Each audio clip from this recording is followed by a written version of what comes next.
Hello. Good evening, everyone. Welcome to Dragonmount. I am Crystal. This is my good buddy, Tom. And we are here for, episode 9 of season 2 of Andor. We're really welcome to the rebellion. There. Yeah, I know. It's proceeding quickly. It's a Glenn. Ooh, good reminder, Glenn. Oh, yes. Good call, because we do have a special person tonight with us.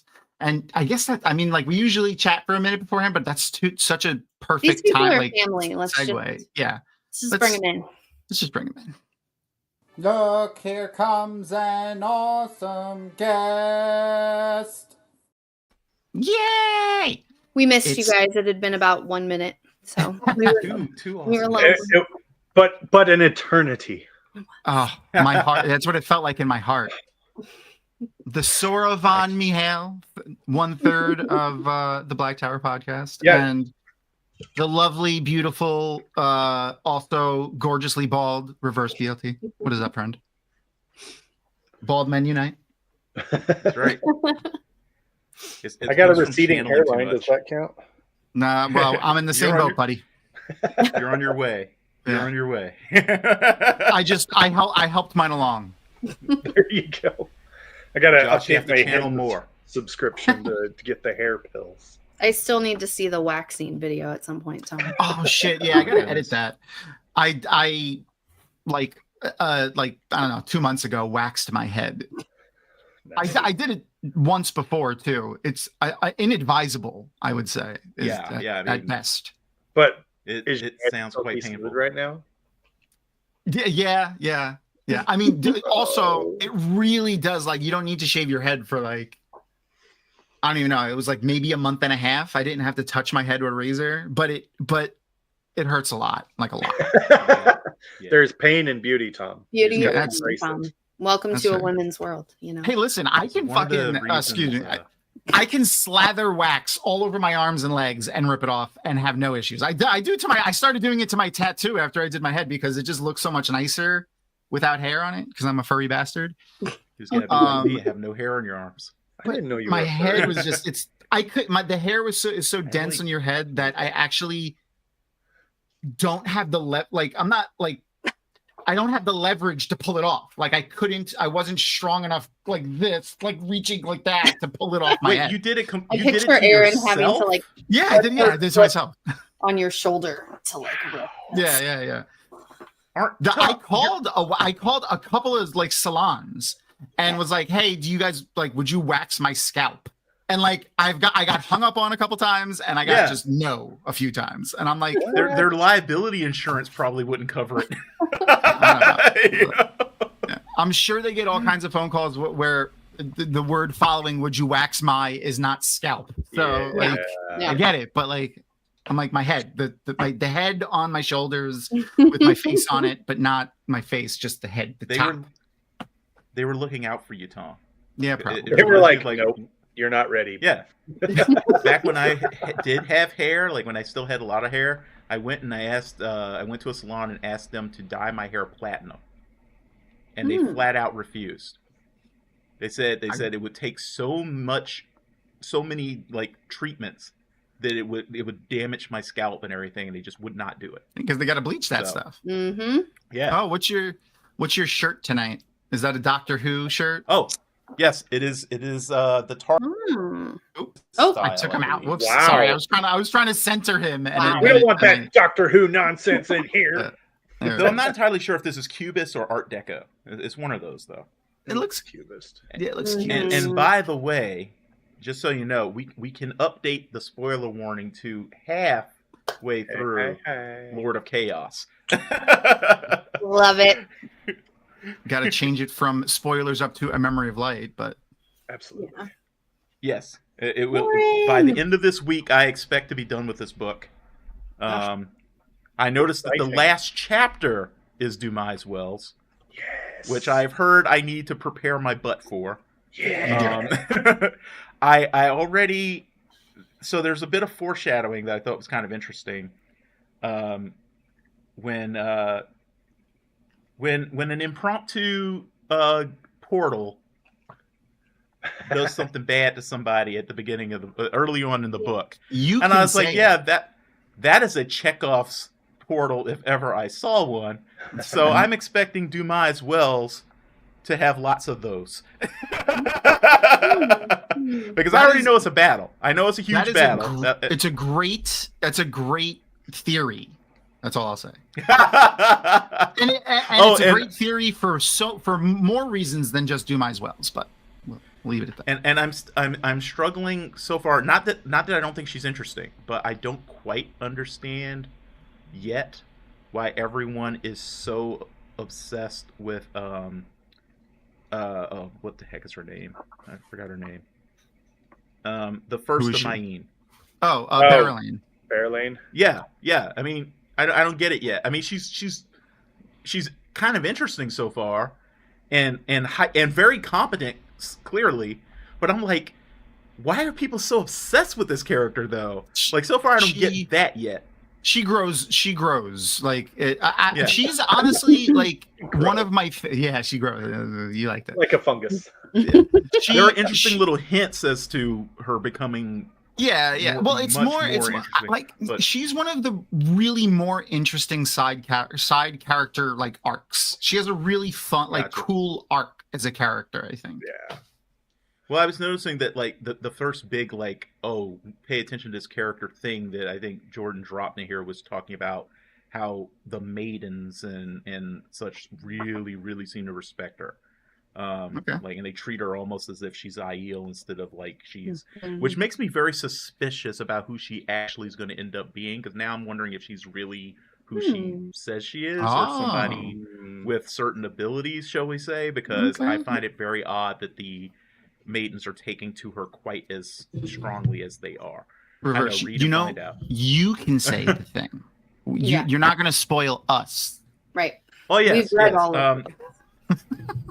Well, wait. What did you think I was trying not to say?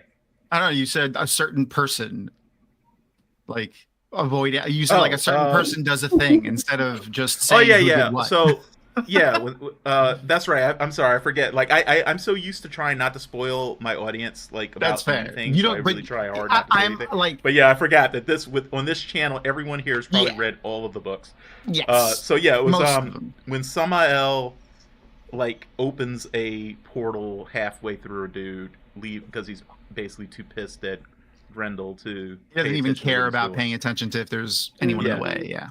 And so I was like, yeah, that's definitely going to come back later. But I also thought it was really cool that he bothered to think about that reality of those portals, because that was the first thing I thought about when I first thought of the concept of portals. I was like, how do you keep from killing someone on the other end? It was like I wasn't even thinking about on your end. I was thinking about on the other end. Like, you don't know what the fuck is going on. Exactly. Yeah. It's like you could just open a portal in the middle of like somebody walking and kill them. And that's fucked. Especially because it's like not something that anyone of this time is used to. So, so no one's expecting it. Yeah, like you'd think like if it becomes like a regular thing, like let's say during the Age of Legends, they use portals to travel all the time. They would have like a special room or something. One would think. Which I did. I liked that Rand took that precaution. That was cool that he had like, this is a place no one's allowed in, specifically because I portal back and forth between places like this, and I don't want to cut anybody up. That was cool. But yeah, Grendel, I will say, extremely interesting. Right from the get-go. Because it's so clear that she is so much fucking smarter than people think she is, and I am like super here for it. You know what I mean? Like, I don't quite understand how the Forsaken all seem to turn so opposite of who they were before the Dark One. It's like, is it opposite, or is this just like their real self being? Yeah, but that's what I get that. That's probably exactly what they were going for. It's just amazing to me that. Like that they could that's who they really were inside. You know what I mean? It's like how could Sadly, I've said that a lot over the last 5 years. Yeah. I don't know. I guess it's still hard for me to kind of wrap my brain around people whose true selves are the exact opposite of what they portray to believe. They do. Oh, you mean like people sometimes tell on themselves with how they portray themselves in public. Who would have thought that was a thing that anyone would do? I understand the idea of people who present a fake image, but it's like they lived a fake image. You know what I mean? It's like, it's so much deeper than just keeping up appearances. It's like they dedicated themselves to these ways of life and like these activities and philosophies, and then like Dark One's like, hey, what's up? Absolute power. They're like, yep, fuck everything that I that I used to be. And I'm just like how does that work? I don't understand. Anyway, I'm sorry. I know I totally, as usual, no, we're totally derailed us from. The fun thing is, if you just remove the proper names, we could be talking about the Wheel of Time, Andor, or our current political state. Yeah, because Verin is in Andor. Yeah, that's true. You're not wrong. You're not wrong. I mean, Star Wars is another turning of the wheel, confirmed. That's right. Man, I would not put it past it. You know, like the Force can be like, I could see the one power evolving into the Force. Maybe, I don't know. Or it's not always the one power of the one power changing, and it becomes the Force. Because what did they say about the Force? It's an energy field that surrounds all of us, and it binds all of us together. We channel it through our emotions. Oh my God, Wookiees are Ogier. It's fucking amazing. Yeah. I wonder if I still, wait, hold on. I wonder if I still got it. I haven't done it in a while. Oh, here we go.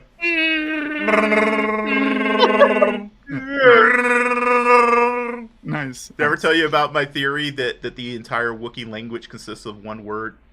Shuriwook? It's a complex language. Hodor? Junkyard. Junkyard? Why? It's the word junkyard. And that comes from Empire Strikes Back when Chewbacca comes in with C-3PO on his back. And Han Solo asks him, where did you find him? And he goes, no. And he's like, junkyard. And I was like, oh my God, that's it. The entire Wookiee language is just the word junkyard. That's an obscure reference. That's an obscure reference. It's like Groot, where you have to listen to the nuance to understand what they're saying. I love it.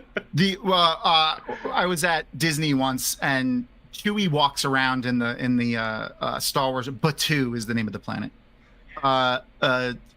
Sometimes, and if you do a Wookiee call to him like good enough, he will respond to you.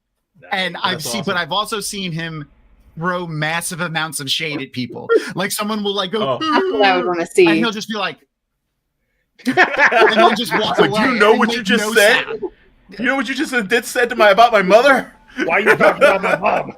Yeah, I've seen him just like he'll stop, turn, look at somebody, and go. And then just walk away. It's like when you bark at a dog, and the dog is just like, "What? What did you just say to me?" They shake their head and like they do that thing where they do the shake and they quickly stop and stare at you. Yep. I would love to be able to speak to dogs now. That's what I'm thinking about. I want somehow them to understand what I say when I try to talk to them in Shuriwook. What did you say about my mama?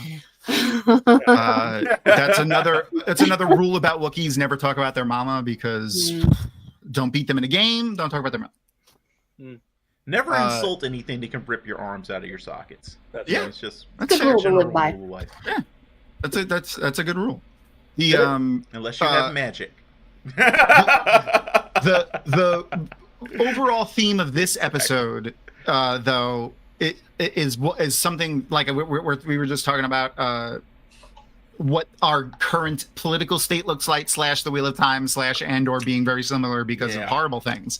For a good-ish thing, it's not really good because we need it, but it's a good thing to see and have on TV right now is what this episode embodies, which is speaking truth to power. And that's what Mon Mothma does in the first the last couple of minutes of the episode. So unfortunately, I think in real life we'll also need evacuations for the people who actually bother to do it when it finally happens. We might soon. I mean, he's already he's talking about suspending the midterms, right? Yep. I saw that pop up. Yeah. I was like, are we in like Venezuela? Like, what's going on here? Oh no, we are in pre-Reich Germany. That's what it feels like. That's literally where we are right now. Yep.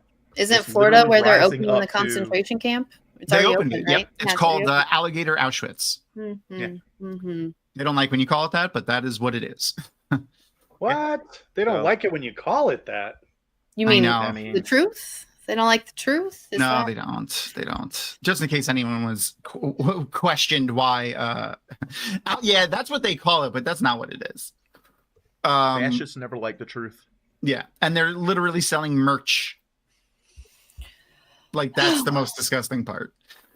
Scary Someone was Channeling someone was needs to comparing. return to the world pronto. Yeah, That's all I. That's all I can say. I would like, and I know you all think the same, but I will always say, like, as small as our platform is, I will always say this shit because I feel like everyone that has a platform should try to like do the right thing. It doesn't matter how small it is. Like every little bit helps. Well, the time to be quiet passed 10 A years long time ago. When he started running and then it became clear he was going to win. The time to just be like a silent ally is gone. And Andor is the perfect show for like framing that. Like literally, we talk about it all the time, but it stands to keep mentioning it. Like every story arc that happens in like the little batches of episodes that they did, like totally applies to everything that's happening right now. Like it's crazy. The first 3 episodes are so poignant to the immigration crisis and all that stuff, and the way the government is functioning now is so poignant for pretty much the rest of the show, especially this episode though, because they do a lot of like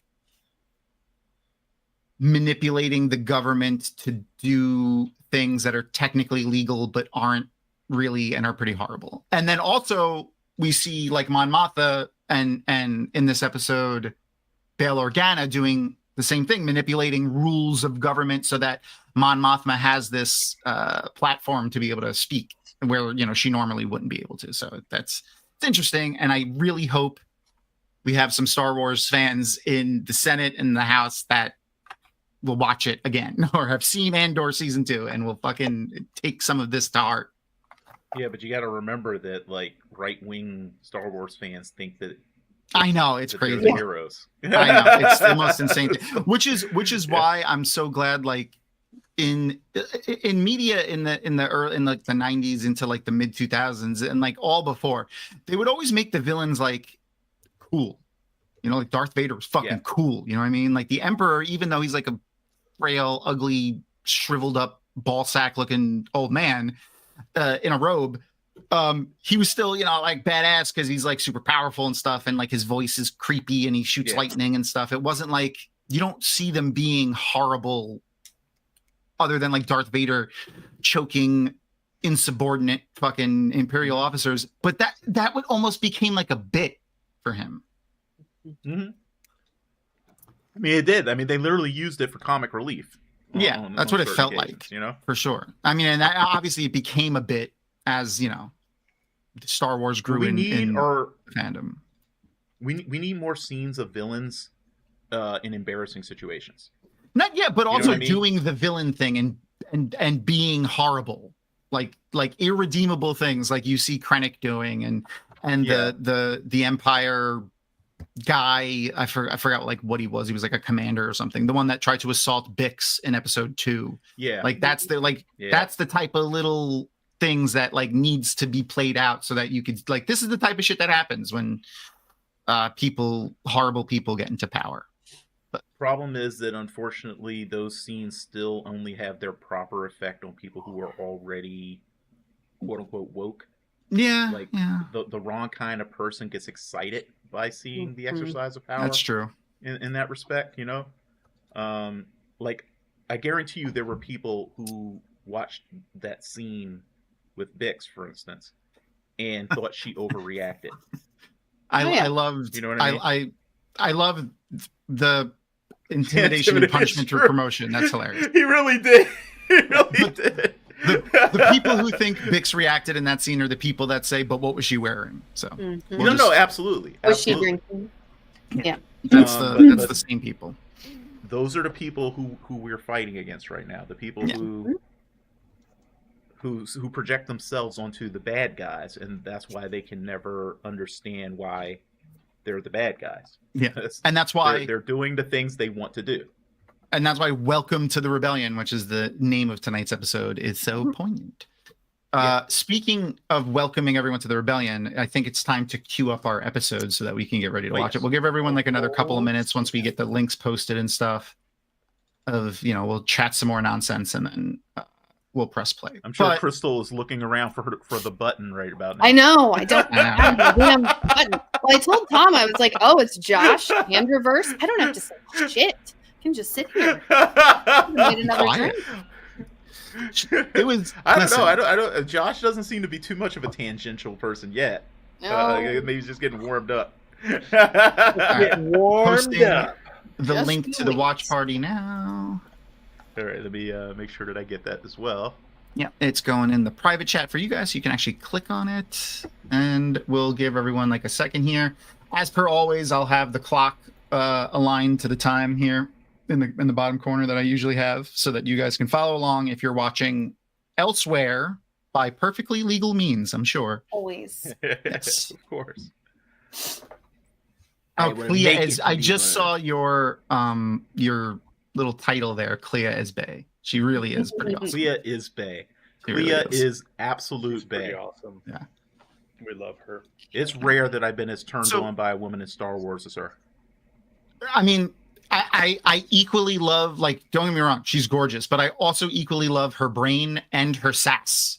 Like her sense of humor is hilarious. Like the way she says, like, delivers lines, and like when she told what's his face about the artifacts that they were going to like take the microphone off of or whatever, and the way she kept just like being like, you're a fucking idiot, like, but egging him on at the same time was really funny. You had your finger up. What's up? I'm looping over and over again the first it's on 5 pause. seconds.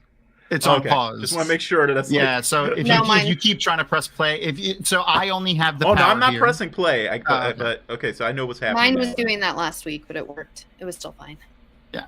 Awesome. If it is on pause right now, if you do click on the link for the watch party, it is just paused. So if you try to press play, it may play for a second, then cut back to where we're on pause. So just know that. But if you do press play, I mean, if it does get out of whack when you're watching the watch party, just refresh the page and it should work pretty good. Like, we don't have too many issues with this nice, free, totally legal app that Netflix made during the pandemic and changed to just teleparty, so that now we can use it with like all the streamers. So no worries. If you get ads, they'll play. Yeah. Sadly, I paid for the no ads for Disney Plus, hoping that it would carry over to people when they watch the watch party. Does not, because it does not. Yeah, they want their money. They all want their mony. They all. But stage capitalism. Reverse. We've talked Star Wars a ton. I don't think I feel like I've either asked you this or we've talked about it before elsewhere.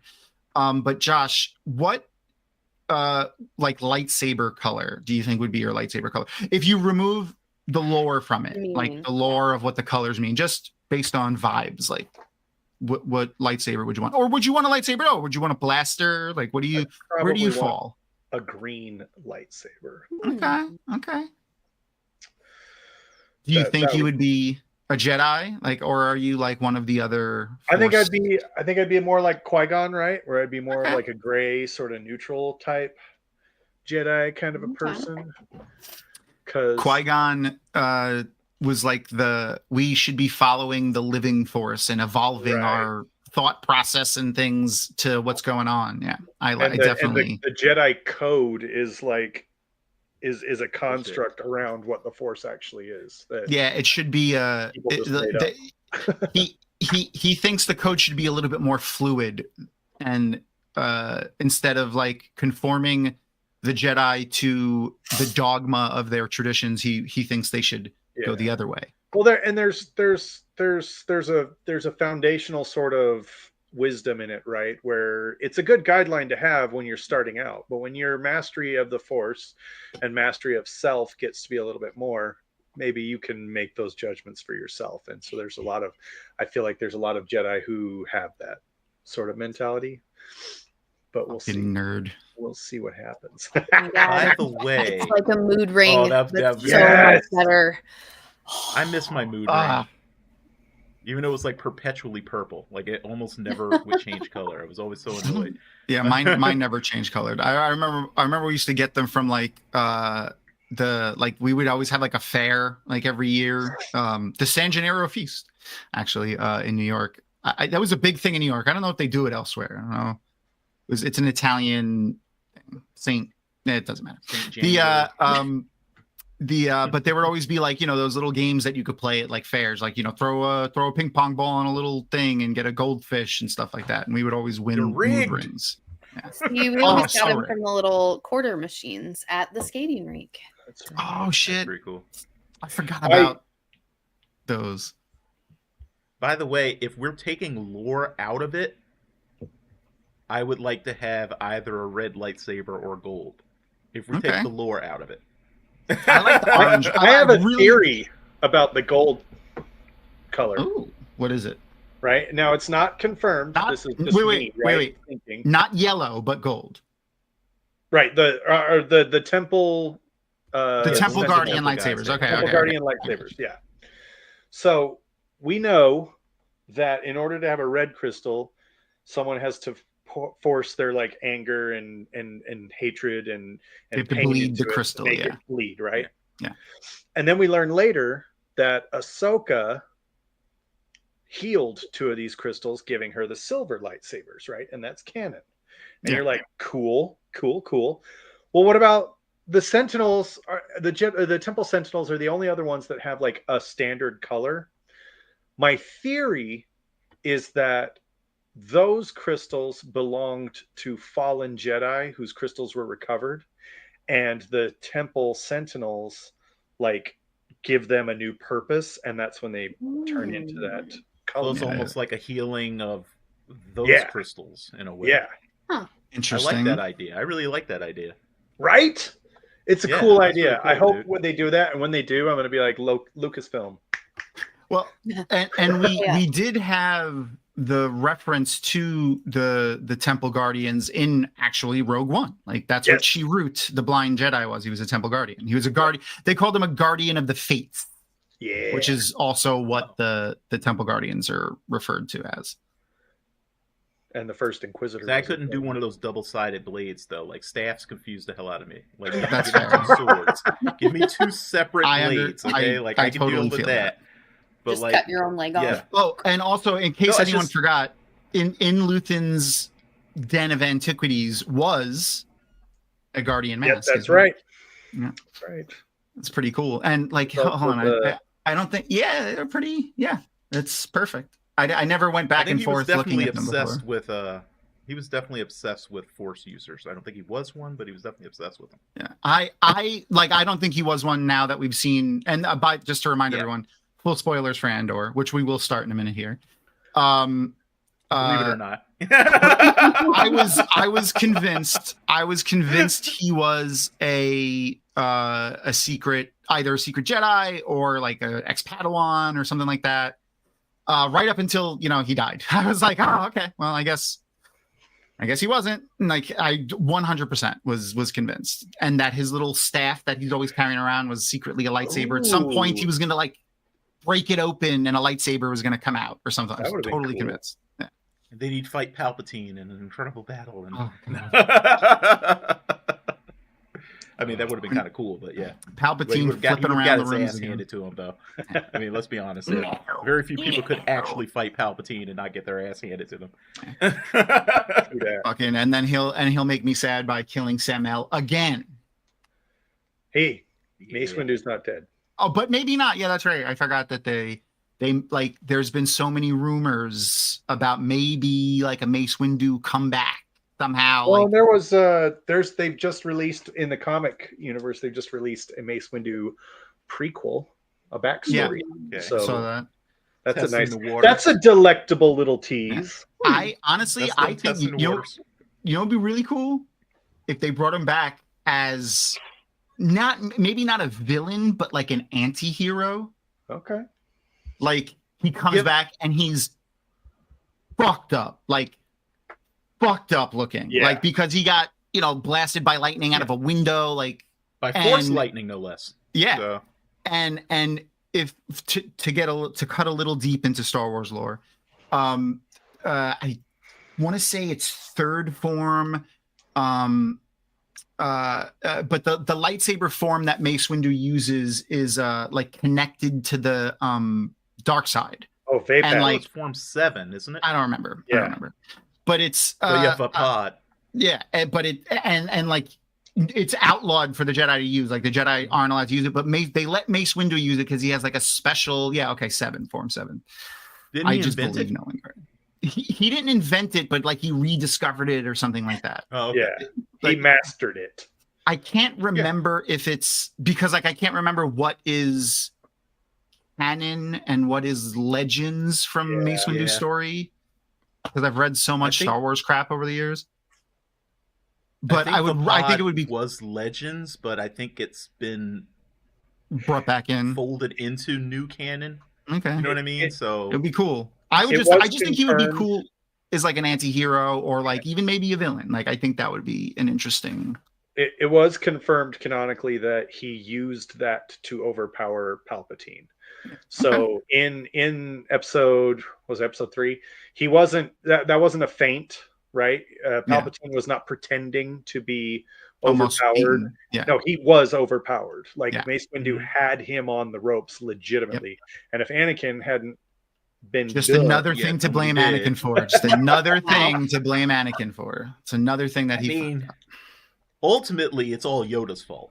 Yeah, it really is. I mean, he's literally sitting there looking at a little kid and talking right in front of him about how much he sucks and shouldn't be trained and everything. And I'm like, geez, you're starting off really well here, Yoda. Yeah, we thought that like the Star Wars the toxic Star Wars fans are what ruined Jake Lloyd Wright's life because of Star Wars. But no, it was that scene with Yoda. That's what did it. Yeah. And Yoda just like tore him down for no reason. Piece of shit this child is.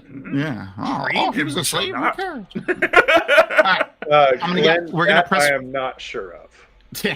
we're gonna press play on the episode in a second, so I'm gonna give everyone a countdown. I'm excited. Gonna get the button out. I really have been enjoyed season 2 when I watched it initially. Yoda would have. No. I think you mean a great dad Yoda would have been. I get it because he talked like that. All right, here we go. All right, we're gonna press play. Let me get them next to each other. All right, we're good. All right, here we are. 3, 2, 1, and play. So it should be playing. Oh wait, wrong franchise. So if you're watching the watch party, it should be playing. If it's not playing in the watch party, then just refresh the page and it'll catch up to where we are. We're not skipping over any recaps or anything like that. So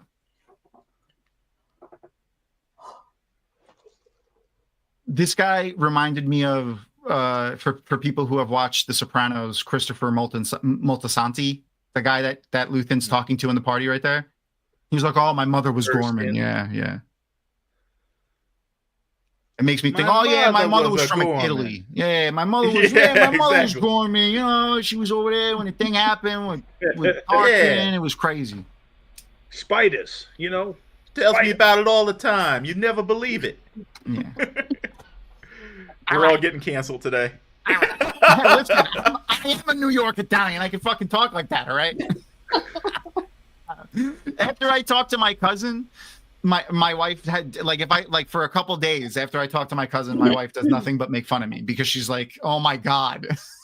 Oh, your accent comes out? I can't help it. I can't. Does anyone? Okay, this is a question. I'm not. I don't. Is this something that because I'm fucking weird, or do other people do this? Yeah. Okay. Yeah. No, other people. Do you have a tough time? Do you have a tough time? Like if someone has an accent, you start to copy it a little? Oh yeah. That is a known autistic trait, actually. Yeah. I mean that fits. The longer you listen to a new accent, the more subconsciously you start to imitate it. That's a known autistic trait. To the point where you frequently find yourself either being accused of making fun of someone or having to apologize in advance or something, because people will start to think you're mocking them. I really have to think about it when I travel. Like when we go over, like when we leave the country, I try to be very conscious to not do that, but I have to think about it. I have to focus on it. And it's funny because like when you're on the spectrum, like one of the big things that they always say is an issue, right, is its communication. But it's really clear that autistic people are constantly attempting to sort of mimic, you know what I mean? And so they're clearly trying to communicate. I don't know why I keep saying they. We're clearly trying to communicate. You know? but it's like we do it in a way that's almost like we're from another planet and we're like trying to understand this species that we're like suddenly dealing with. It's literally like a social survival strategy. Yeah. Where like autistic people like, hello. Is it what I just said? Because I was like, look, I sound like you. Don't kill me. Yeah. Hello, fellow humans. I am also a human. I like the human things. He canceled my therapy appointment for this week. I feel... What is this human food? I also enjoy human food. I specify human food because I do not enjoy dog food. Exactly. Just in case you were wondering. I certainly do not like Rigelian food, for I am not a Rigelian. What's Rigelian from? I can't remember what franchise Rigelians are from. Okay. I will say Rigel is a character from Far, but I know that there is also an alien species named Rigelians, and I can't. Okay. I think it's Men in Black. Rigel 5. Yeah, I can hear Will Smith saying it in my head. The Rigelians were mentioned in Men in Black. Yeah, I can hear Will Smith saying it in my head, I feel like. Oh, here we go. And here's a scene that we literally saw happen. I forgot what state it was in. I think it was in the Midwest. A senator being arrested while trying to speak in the Senate. Trying to ask a question. Yeah. And that's exactly what he was doing. Literally. And they filmed this. Terrifying. Yeah. But the thing is, though, is they filmed this months and months and months before that happened. They just like the showrunners did say like they saw the writing on the wall and like they wanted to have it themed for it, but they didn't think that it would quite literally predict the things that would happen because they thought that they were taking it a step further than it would ever really go. Oh no, they did not take it far enough. In fact, yeah. Because I guarantee you he's going to try to have Democrats in the actual U.S. Congress arrested. Not long. He's just not long. He's going to order them to be arrested one day. Hopefully we can get together and fucking stop that before. Even at that point, there will still be people making excuses and trying to find a reason to believe we can still all live together in harmony.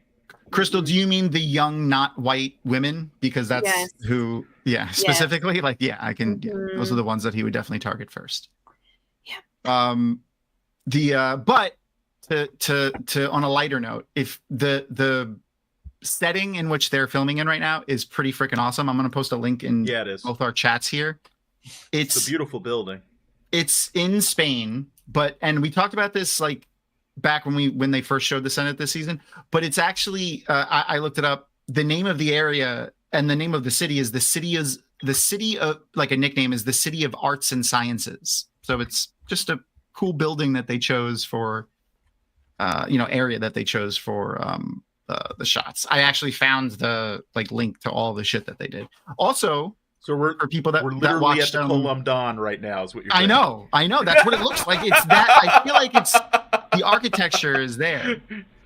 They also filmed for those who watched Westworld on HBO the Delios headquarters, the tech headquarters of the people that invented the Westworld stuff. Man, I never got caught up on that. You reminded me. I need to write that down. That is a fucked up knife. Season behind. That is against the Geneva Conventions. Yep. That is a knife. We stab you and you bleed out immediately. Well, they sell those. I actually have seen those on sale, and the base rotates. So as it goes in, it torques around just to make sure it does maximum damage. Yeah. Yeah. Sweet. It is incredibly fucked up. And it's poignant that he's finding it in Luthen's shop. Right. You know, like it's like this entire show does something in the reverse, actually, that I think that like Avatar: The Last Airbender did. So stick with me here. In Avatar: The Last Airbender, an overarching theme in the whole show is like, we're not at war with the people of the Fire Nation, and the people of the Fire Nation aren't the enemy. And like, not everyone in the Fire Nation is evil and things like that. And it kind of does that for the viewers, like, you know, tries to make you see that. And then I think I know where you're going Andor with this. is like, even though these are the rebels and they're the good guys, they still do horrible things. Yeah. Yeah. And like, Not everybody's good. yeah, it's a really, really, really interesting dynamic to watch. Like, painful and it's horrible. That's real life. I mean, think about Mm-hmm. it. Like the people in the French Resistance, for instance, right? Which is I mean, those very poignant because of Gorman being Yeah, like exactly, an with the amalgam Gormans for and France everything, and right? stuff. Yeah. they you know, some of the tactics they used were, let's just be honest, were bad. You know what I mean? Like they were like villainous tactics. Yeah. But And they so were much so- necessary to fight the villainy that they were fighting, you know? Yeah, and so much so for like almost a decade after the big portion of the French, because the rebellion took the French Revolution took like place over the course of a few years, but for like almost a decade after most of it ended, and they like completed the task of pretty much getting rid of the entire noble and class. They kept rising up and overthrowing the government when it tried to reform. Like they would just keep rising up and overthrowing the government every time it tried to reform. And it For the took record, a I long was talking time. about the resistance against the Nazis, but yeah. Oh, okay. I was talking about the French Revolution. Yeah.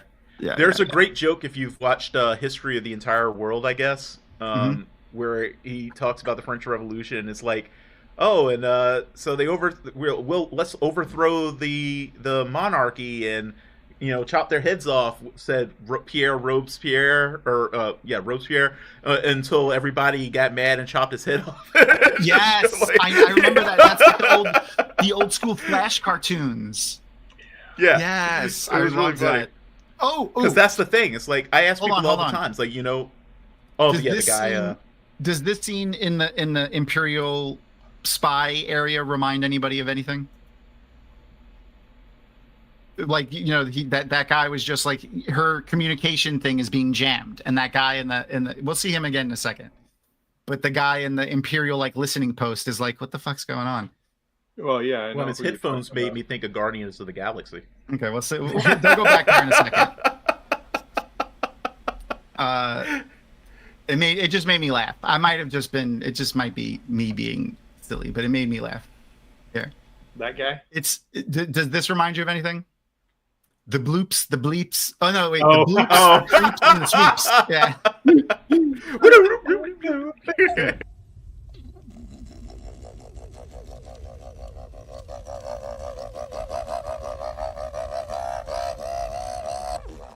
I just couldn't stop seeing it in my head. I Legendary. couldn't stop.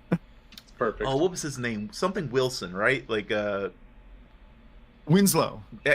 yeah, Winslow. There we go. Michael Something Winslow, Winslow, yeah. right? What is it? It's like legendary sound guy, Yeah. Oh yeah. old yeah, man. beatboxer and everything. Yeah, he was great. Amazing. And if anyone's ever seen Police Academy, like probably the best Yes. character in that Yes. movie.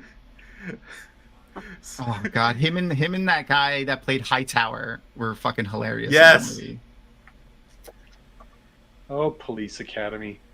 My favorite was the little black lady with the real meek voice who would And suddenly then she would turn it scream, up to yeah, 12. Yeah. I Yes, no, What? I'm so excited. Rick Yes. Moranis Yes. is coming out of retirement. Wait. Like, two. A Rick sequel to Moranis- Police Academy? No, Yeah. it's Or are we it's talking? Spaceballs. Oh, Spaceballs. Yeah. Sorry. Spaceballs. Yeah. I think Rick I told Moranis you said about he the would- thing that annoyed me about that, though, right? There is one thing that annoyed me about that. Of announcement. Spaceballs? Yeah. What was it? Only one thing. What was The it? fact that it is not called Spaceballs 2: The Search for More Money. Because that's what they said in Spaceballs 1 Yeah. that it was going to be We don't called. know. And I Yeah, was like, like, come on, man. They didn't announce if that's Yeah, the name, title like what the hasn't been name of the announced. movie is officially yet, so it could be still. Oh, okay, good. Because Hopefully it is. I want to see that on the posters. The search for more money has to be on there. I'm so excited. I'm not gonna watch any trailers though because I don't want any jokes ruined. There you go. Yeah, me either. Oh my god, Daphne Zuniga's still alive, right? I think so. I hope she comes back. I had the hugest crush on her in that movie. Oh, me too.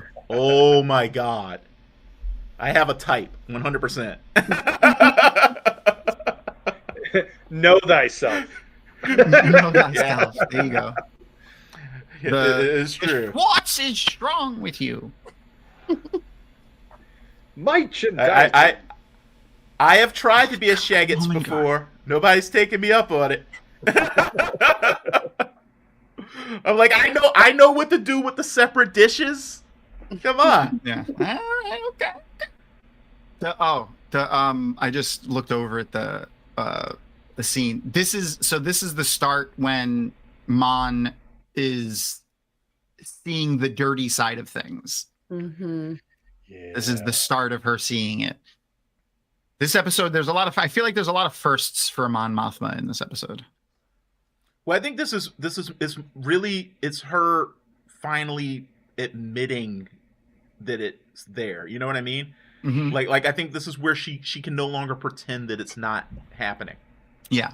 I would say just as a bit of a, I don't know, probably a diverting from that is not necessarily that she knows it's real finally. I think it's that it finally is knocking on her front door. Like the consequences are no Yeah, there's longer that too. someone else's to pay. It's not Now abstract. She's Yeah. in the crosshair, and now she's mad at Luthen for putting her in the middle of it. And what he's trying to be is like, I didn't do anything but protect you. You need to square with that real quick because the war is here we go. knocking on your door. Here's him explaining to him. You know, the bleeps,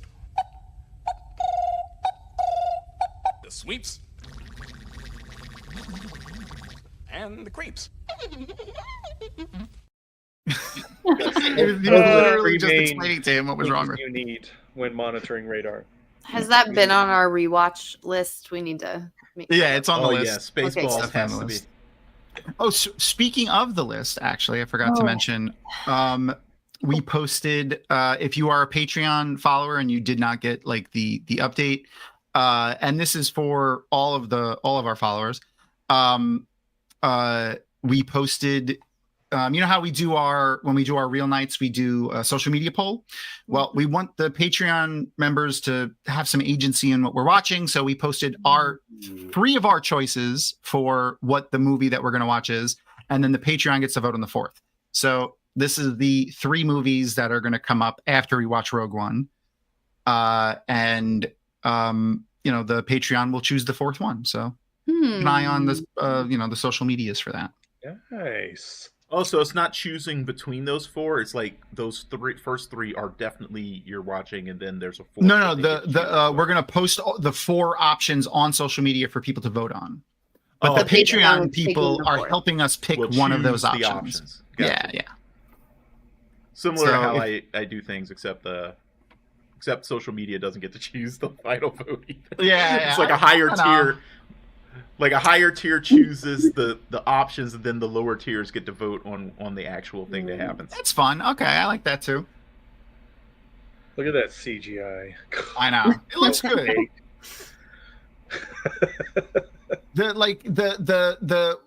One of the things I saw that they did for this, and I tried to find some images, I couldn't find them yet. They're probably going to release one of those like behind the magic thing that they do for Disney Plus on this, like a big one.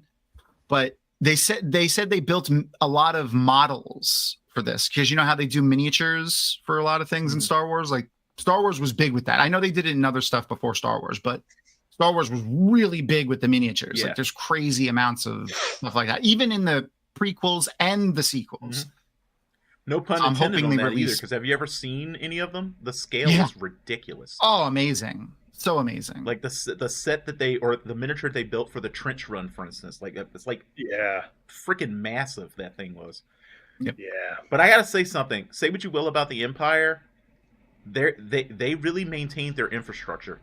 Because I was sitting there looking at the underside of that bridge, and I'm like, "Geez, man, Damn. I wish the bridges back like in DC looked like this." Yeah. There's all exposed rebar and like just like massive chunks missing. Yeah. Well, I mean, you've seen the dudes that they've got in charge of the Bureau of Standards, like. Oh my God. Yeah, it's true. Those guys, like every single one of them is probably responsible for like a single bridge. That's why there's so many.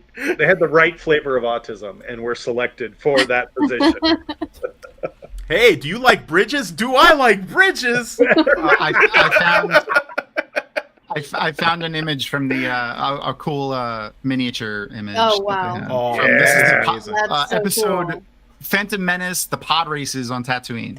And the people are Q-tips. Yes, I saw that. That's Different awesome. colored Q-tips. They dipped Q-tips in food coloring, and that's all Yep. that the people are. Yeah, I saw that.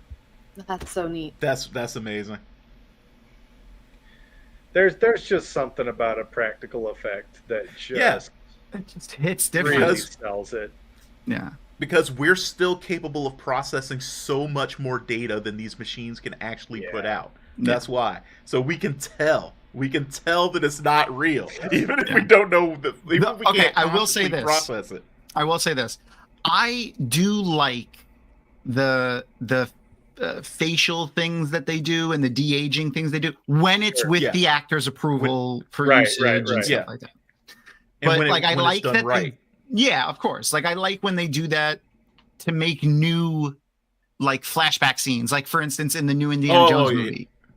Yeah. That was great. I loved seeing that flashback scene in the new Indiana Jones movie with like a young Harrison Ford essentially being James, like Indiana Jones again. Like that was Right. awesome. And they used Like, it yeah, really was it a well in this little- show as well.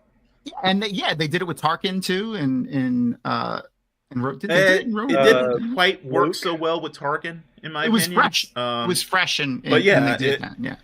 Yeah, Well- it was still wasn't quite fully baked yet. But when they de-aged Skarsgård in this show, Yeah. for the flashbacks we get, like 2 Yep. episodes from now, I think. I think it's either next episode or the one after. Yeah. Yeah. Amazing. Ooh, look at Absolutely that alien. amazing. Sorry. He was gone. I forgot I wanted to point that alien out. Yeah, there he is again. Looks really So- cool. Fun story Great. with I miss it. Tarkin. What Oh, you got? The actor did not like the boots and refused to wear them. So he spent the entire set in his like tennis shoes, right? In his comfortable Mhm. shoes. Which great. They just said, okay, we'll film him from the waist up, no problem. Well, when they started looking for material to use to generate him CGI, they could only get material from the waist up. So they had a really Amazing. hard time like capturing his legs. Yeah. Nolan That's Garden amazing, actually. and Yeah, Glenner, slippers. yeah, he was wearing slippers the whole time. Yeah. And his comfy shoes. I I'm picture surprised it didn't just. I picture Tarkin now walking around with Leia there, Right? just tell us where the rebel base is, and he's got like the old school like Bunny monster. slippers. No, the monster ones. They were like Oh, yeah, furry that's- ones with the nails That's coming funny out. too. Yeah. Yeah, just something goofy though, like either like that or bunny slippers. Just Yeah. that would absolutely be amazing. Like Yo, Carrie my boy Fisher sitting here- there trying to like act against that. Did you see my boy that was just talking to them here with Yeah. how the man's head was? He had like a 12 head. That's all I gotta say. You know Man's what I head was like about massive. that though is Instead of a forehead. yeah. Oh, Luthen says that the team is compromised, right? Or it's corrupted. Yeah. And now these people are like, all right, we've got to meet at Gate 9. And they know it's clandestine and everything like that, but you don't know. I don't know. They do a really good job of making you very, very suspicious of the entire Yeah. team. Yeah. And it's not the entire team, which means, 2 of those people are innocent. Mhm. And Yeah. they get swept up in that mistrust and suspicion because, this is the game we're playing, who can Yep. you trust? And I like it. I thought they did it really, really well. Same. That's like goes into like what we were saying before with the seeing the rebels in order to be able to do the things they're doing sometimes have to do some things that are a little bit questionable, and it's like I like that they play with that question. Like I like that they play with it, that they put that out there. So like we as the viewers have to kind of like try to marry that up. Like we're rooting for them, but at the same time, it's like, Yeah. So Well, you know people what George definitely die Washington here who said. don't need to die. what did George You know what I mean? Washington say? Oh. It's only treason if you lose. Yeah. That makes sense. There's another thing. There's another thing we're seeing proven right in front of us right now. Right? If you finish your treason fast enough, I'm all done. I finished up over here, boss. yeah, right. You did all the treason, all of it. I It hits- treason seriously, though? everything. It hits too close to home. Yeah. This age Feels has too real. has the worst fucking Forsaken. Like seriously, I know, right? it's like we have the Forsaken ordered off of Wish. You know what I mean? It's like we really do. Forsaken. It's like which one of these stupid fucks is nameless? Like seriously, you know what I mean? Like which one? you know, Dio is sitting there like, shit. This is what I have to work with. Are you serious? Yeah, it's definitely it gives Demandrid and Samael vibes. Wow. Oh man. I don't know if you guys have been seeing my I've been like posting a little bit on Blue Sky like as I've been reading the book. So like one of the things I said was like that Samael is going to learn like how dangerous it is to believe yourself the smartest person in any room. You know? Like that's what I came away from his conversation with Grendel thinking. Like this dude seriously thinks he's the smartest guy in every room he's in, and that's gonna burn him so badly. You know what I mean? That's fair. And I don't know which of these idiots we've got right now maps to which Forsaken. Like I've actually seriously like thought about it. Like like which one of these morons is Samael? Which one of them is Demandrid? You know what I mean? It's a bizarro form. Like instead of being short, he's a little bit tall but fat. And his hair is messed up instead of having a scar. And like instead of being bearded and furry, he's orange. So I feel like and he's dumb. Like Samael was the dumbest of the Forsaken, so that works. Yeah. They make fun of him and for the that weakest a lot. too, right? The weakest male. Or was that Moghedian? Yeah, Moghedian was the lowest in power. Yeah, relative 1 power level. But she was the metaphor. She made up for it by being clever. Using their speeches. The bitter broth that we must drink today. Yeah. Yeah, That was a good one. That sounds like pompous politician number 3. Like I could see that. That's who it was. Yeah. It wasn't until about that's exactly this who I moment was that I started to impersonating. actually center on her as being the mole. Okay. There's like something the actress put into that, like, I don't know, that moment of walking through the door and then turning around where I suddenly went, wait, is it her? I feel like that guy that we just saw with the orange robe with the chains on it can only play like that role. Like it's either that or Scrooge from Typecast. He was type-born. yeah. He could play Scrooge. You must like be I the could see orange him man. putting his head out of a window. What day is it, you there, child? Oh, Is the goose still in the window? I think he could also play Smee. Oh, there's my boy with the big ass head again. This is such a dumb way to confront somebody. I know. I always laugh at that in movies and shows where like the people always confront the person in the dumbest possible way. Yeah. Hold on, let's go to this quiet, secluded corner where no one can hear or see us. Right. Oh, there's And Christopher let me just Moltisanti openly again confront you. from The Sopranos. He's got the same hair for sure. Oh, look, it's a brown Aes Sedai. Could easily be Verin. She really does give brown Aes Sedai vibes. I think one. of the I other came things- from my library for this. It's very important. You know that T-shirt that says "I paused my game to be here." Yeah, We exactly. need a brown Aja version of that. Is I put my book down to be here. Mm-hmm. Yeah.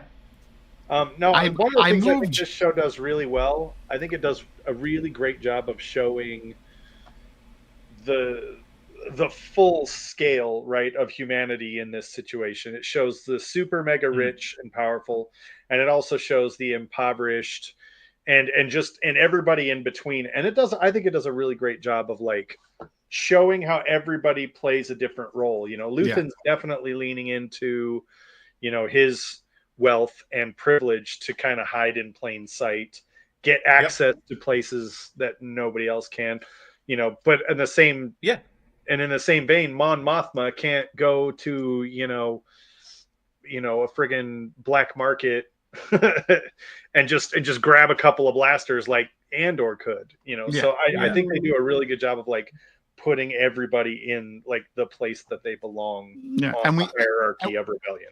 And we saw that on kind of like both sides, where we saw like Cyril being like coming from like a poorer upbringing and like, you know, living with a single mother, and like we kind of see all these interesting dynamics that you wouldn't normally see like from villains and heroes, you know. Great scene also, by the way. It's definitely the most mature Star Wars we've gotten. And I don't mean that in terms of like, for sure, you know, R-rated content and stuff. Purely just like the level of intellectuality and intellectuality. I know that's not the word. This scene was great in Rebels when we saw it. It was great in we saw part of it in Clone Wars cartoon. And I have it queued up. We could watch after the show.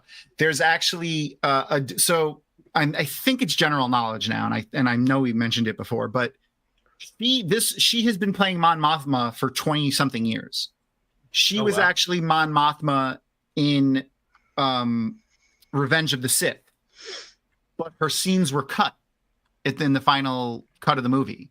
And the scene that I have, the deleted scene of her playing Mon Mothma in that, actually takes place like a couple of days before this happens, like a day or two before this happens. Right. It's and I'll never live down like. Oh, sorry. No, it's okay. It's her talking to Padme and Bail Organa. I love Benjamin Bratt, but it is our Jimmy Smits Bail Organa. Yeah. I just remember being roasted by everybody for literally not recognizing her at all. Like, really? In season 1 of Andor, I was literally, while she was on screen in her introductory scene, I was literally asking everybody, when do you think we're gonna see Mon Mothma? Yeah, dude, I mean, I was laughing at me. Like, look at this. And they were like, dude, that is Mon Mothma. I was like, where? Look at her. Look, she looks exactly the same. They look like the same fucking person. Yeah. And they're like, it's the same actress from Rogue One. I was like, huh? I was like, no, it's not related or something. From the original movie, it's that they look almost exactly the same. Like, yeah, they do look very similar. The casting department did an excellent job. Yeah. So, Josh, one of the things I'm kind of well known for on my channel is I have like a bit of a case of the face blindness. Mm-hmm. So, like, I routinely won't recognize actors and stuff. Happens. I'll be like, "Who's this?" And everyone's like, "Are you serious right now?" Are you serious right now? Wait, who's that guy? Wait, who's that guy? The this also lines up with this. I want to say the season 3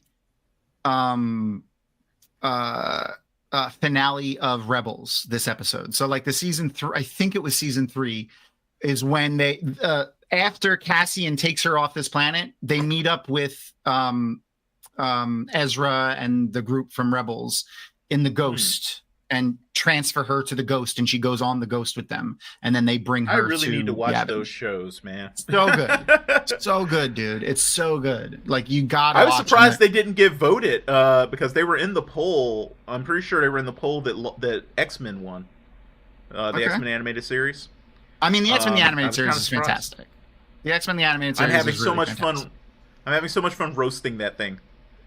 Because it is so aggressively 90s. It's so fun. Yeah, it really is. It really is. I love it. I think some people might think that I'm like making fun of it in like a meme sort of way, but no, I'm not. It's like I love the freaking show. No. But it is so 90s. And now all I can see when they show those like shots of the Senate there is Palpatine throwing them around. Saucers at Yoda, yeah. So then I threw the Senate at him. Yes, that's exactly what I was thinking about. Robot chicken. So then they threw the whole Senate. I'm not kidding. The whole Senate. That was such a great little bit. I like the sunglasses droid. I want droid eyeballs like that. I missed your question there. Yeah, I actually did have that queued up. I do have the speech from Rebels. We could play a little bit of it. It was pretty good. It was it's like 2 minutes or so long, but we'll play some of it. One thing, and here, here's surprised. Oh, sorry. Go ahead. Oh yeah, his. Well, I was just gonna say, I'm kind of surprised that the supervisors didn't get in trouble for cutting her speech, because nothing shows you're afraid of what someone is saying worse than stopping them from saying it. Yeah. And Palpatine was an expert politico, so like, yeah, I'm surprised that he did not get very upset with them for cutting her feed. Yeah. This is and here's the, like, you know, the repercussions of everyone's actions led them to this point, and it's like, now you got to make a decision. Like, yep. Sorry, I just all of a sudden realized what the parting gag is going to have to be for this. Oh boy. Yeah, I like that. Clever. Cassian is such a dynamic character. The show has just such great writing. Diego Luna is such an amazing fucking actor, man. Mm-hmm. Oh man, I mentioned last week he guest hosted the Jimmy Kimmel show last week. Yeah. I hadn't watched every episode of it yet when we talked last week, but he interviewed Tiffany Haddish on one of the episodes. Fucking, if you don't know who Tiffany Haddish is, she's a stand-up comedian. She's pretty funny. She had him squirming in the seat a little bit. It was pretty funny. Nice. And here's where she's finally gonna be confronted with the real ugly face of the rebellion. Mm-hmm. Even though she knows. Oh, go ahead. I was just gonna say again, you know, she's kind of getting a taste of what she's been asking other people to do. Mm-hmm. Mm-hmm. And it's been a journey for her, you know, even, you know, losing her friend, and we get it, you know, it sucks. Because the guy was a liability, and if they wanted to survive, they have to take care of liabilities. Yep. And the funny thing is it's not even like she isn't the one creating the missions and stuff like that. She's another pawn on the table. You know what I mean? Like, she's not even. Well, she's diverting funds. She's working in the Senate. Yeah. Yeah. It's almost like Luthen was the Mon Mothma before Mon Mothma took over and became the leader. Well, and they even say that later in the season, right? Like, the reason we have Yavin is because of Luthen. Yeah. I don't want to say she's a figurehead, because she's not, but Luthen understands they need a political face of the rebellion, and this was always his plan. The same way his plan was always to eventually, he wanted Cassian to be a leader in the rebellion, like a general. That was his plan. He always saw pushing people to their furthest potential, not so much as a puppet, but as I want you to do the best you can do and be the best version of yourself for the rebellion. Yeah. Hmm. One thing that I thought was a very interesting choice is that I don't think we got to find out whether that guy was actually going to go through with trying to shoot her. Or you know, use the gun. We just saw him sitting there looking at it, you know? Yeah. But he died anyway. And I thought that was a very bold choice to not let us know what decision he made, even though he died. Okay. Yeah, I like that too. It's that ambiguity, you know, the like we were talking about earlier about how you know, not everybody in this is equally culpable or equally bad or equally good. You know, there's so much complicated stuff. I could see that. That's funny. That's a great way to put it. Dude, Scout. Okay, so this is you could see a little foray into my brain. When I read that, the first thing I thought of was what's his name? He was the talent scout in League of Their Own. Oh yeah. Oh, I still haven't seen that either. The movie League What? of Their Own. I still haven't seen it. It's literally good, the only thing, the only it's a scene, good- the only bit I know is the bit from the trailer of where there's no crying in baseball. That's literally all I know about that movie. Yeah. Look at her face. Look at her face. Yeah. When Yeah. she look at her. She's in shock. That's Yeah. definitely the first Literally time in she's shock. ever. Yeah. Yeah, the first time she's ever seen that level of violence for sure. So I'm looking, because he doesn't have the gun in his hand. Well, by the way, League of Their Own is like one of my favorite movies of all time. So the fact that you haven't Seriously, seen you it need to is see that movie. insanity. That needs to be remedied. It It's needs going to on be the There's list. there's for Up sure. the list. there are a lot of things I have No, not it's already seen. on the list, yeah. It's like- I meant for him. It needs to move. Yeah. Yes, I totally Rapunzel. agree with Rapunzel. this freaking Right now. theme, man. This theme is New so plan. good. Such a I will go make a simple coffee little if you crescendo. Oh man. What? Everyone Is has Will- toe. You You all people. have toe. Shame on all three of you. All the toes. So much.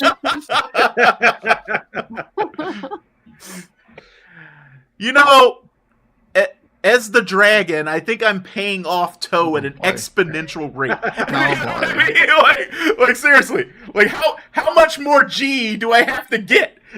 Like, seriously. You have to stop incurring toe first. Exactly. It's all a cycle, though. I can't. The vicious cycle. Every time I get rid of the old toe, more comes along.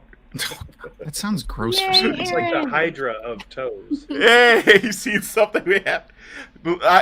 I assure you, Aaron, you've seen many things that I have not seen. The gaps Aaron, in my probably knowledge are strange. Probably Listen. Tom She'd makes give you. her- She'd give you a run for your money. I promise. She actually mentioned before. I forgot to post it. She saw Spaceballs before she saw Star Wars. Yeah.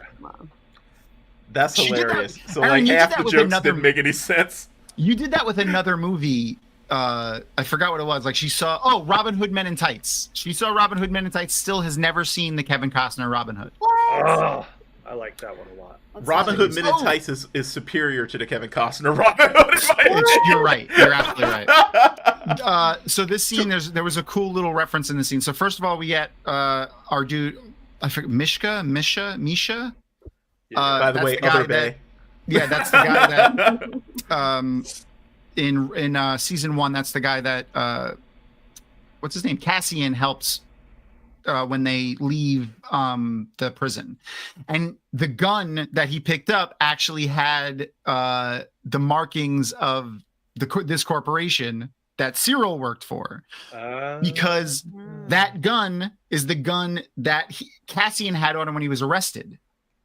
Huh. In season Right. 1, That's and he cool gave it to continuity. that guy when they were escaping the fucking prison, and that's the gun that they had on the table there. So the continuity is just really cool that they That's really cool. kept I that like up. that. I like Yeah. that a lot. And of course, because Actually, of my hold on, I face have blindness, I the- could not remember where I No, had it's seen not- him no, from. it's- I'm looking Like for I the- was like literally sitting there. Everybody was like, "Oh, that's so amazing that they got Yeah, the actor yeah, to yeah. come back," and I was like, "I have no idea who that is." I just rolled with it. It's the face blindness. It's the face blindness. Yeah, it really is. It's like I knew, but here's the thing: the way it works with me is that I'll know that I've seen them. You know, I just can't Yeah. figure out That's where. frustrating. That's frustrating. yeah.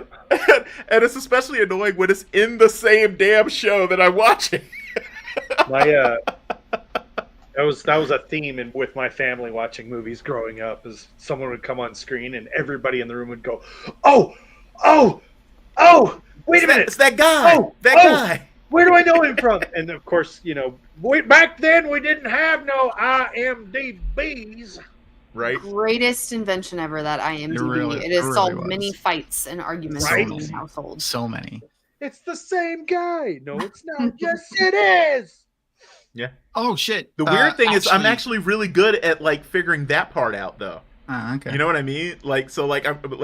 I'm really good at knowing if it's the same guy or a different guy. But but just randomly, not I just weird. won't be able to tell that the guy is the guy. You know what I mean? It's like I don't know. It's very strange. It's very hit or miss. Noman Garden, next time, so Noman Garden said this in chat. Actually, I don't know if you're joking or not, but those are a real thing. So next Face time, glasses? yeah. Next time, Ellie Rain, she's an author. We've had her on the show a bunch of times. About this. Mm-hmm. Yeah, she has like real and truly, Yeah. like she's fully diagnosed, like crazy amounts of face blindness. Like she doesn't recognize family members and things like that until she hears their voice and like. And it's like in the situation, if she sees people out of like the normal situation where she sees them, it's completely fucked up for her. So like, but there's a pair of glasses that has like a weird corrective way of bending light and whatever so that when you see them, it helps. Now with I remember. Is it the way your mentioned that? Yeah, brain I have to look at processes that. it, or is it like a physical distortion with your vision, like a different kind of astigmatism that makes faces? I think. Because like it's really the way you weird. perceive it, and then the way your brain breaks down that information that is fucked up. So however they could fix it on either end probably, and fixing it on the outside end by changing the way you see it is probably easier. That is really strange because like what you mentioned earlier is a huge part of it. It's context driven. It's like when the person is taken from whatever context my she brain has said that. Yeah, no. I will say this. That's what it is for me too. It's like if you take them out of the context that my brain has associated with them, I can't recognize them anymore. And it's like I have to build a new context and try to link it with the old context, which is why eventually I can do the whole thing where I know the actor is not some other actors because I've got multiple contexts basically that I can place them in, especially so I can recognize them. Especially some wildly varying contexts for some actors. But I'm wondering because I have noticed like when I meet somebody and I have that issue where it's like I can't recognize them, I started to notice that like a lot of times when I meet people or when I see people first time, it's like I see their face, but it's like I don't really see their face, if that makes sense. You know what I mean? It's like and it's like I notice other details about them more than their actual face. And I wonder if what the glasses do is somehow sort of make the features of the face more prominent in a way. Yeah, like maybe make them pop out more so your brain focuses on it. I wonder if wearing those glasses does what like wearing not your prescription does. You know what I mean?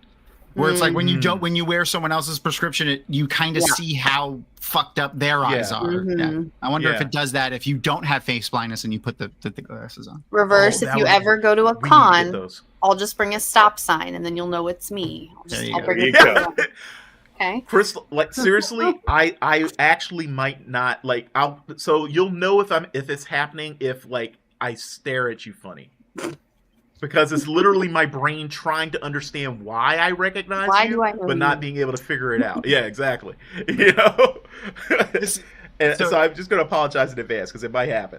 What do you all, Josh? And I want to know what everyone thinks. But Josh, what do you think of the whole Bix Cassian storyline, basically culminating with her leaving just to drive him into the rebellion, basically? You know what? Manipulative or like the right thing to do, or it's a different way of fridging someone, right? She's not dead.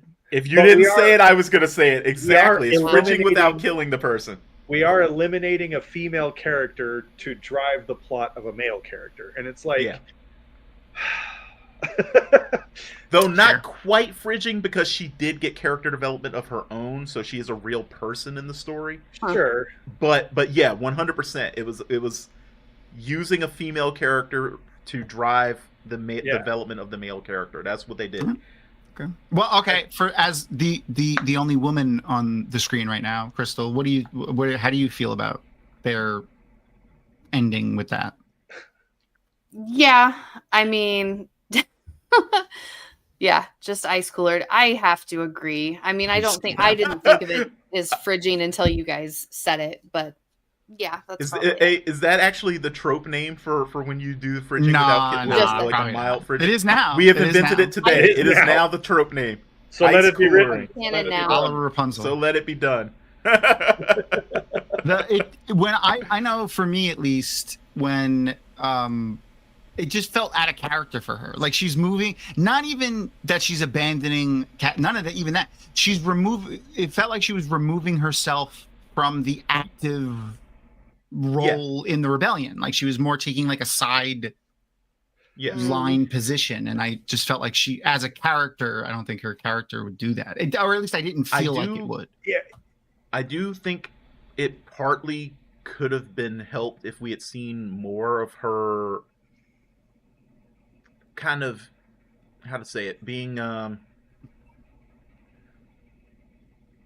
like spiritually into the thing that the lady who could see with the Force was about. You know what I mean? Like, because it felt like her decision was heavily rooted in this idea that Cassian has this destiny, this foretold purpose, and all this kind of stuff. If we had seen a little bit more of her being into mysticism and stuff ahead of time, I think I maybe could have bought it a little more. You know what I mean? That's big. And it could have felt a little bit more like at least her decision wasn't purely about what would motivate him. You know what I mean? Yeah. What'd you say, Josh? Yeah, I was just going to say that's kind of Bix as a character, though, because she spends the first part of the season, oh, I'm having nightmares and everybody has to take care of me. And then they have like one flash of a scene where they kill the doctor that gave her all the PTSD. And now all of a sudden she's better. Yeah. But she has to leave now so that Cassian can stay and fulfill his destiny. And it's just kind of like, what? I felt like I needed to watch season 1 again to try and get to know these characters again. But I don't know. It felt, I agree with you, Tom. It feels very sort of like out of the way. Yeah. When was the decision made to just do one season for this part? After they saw the entire budget for season 1.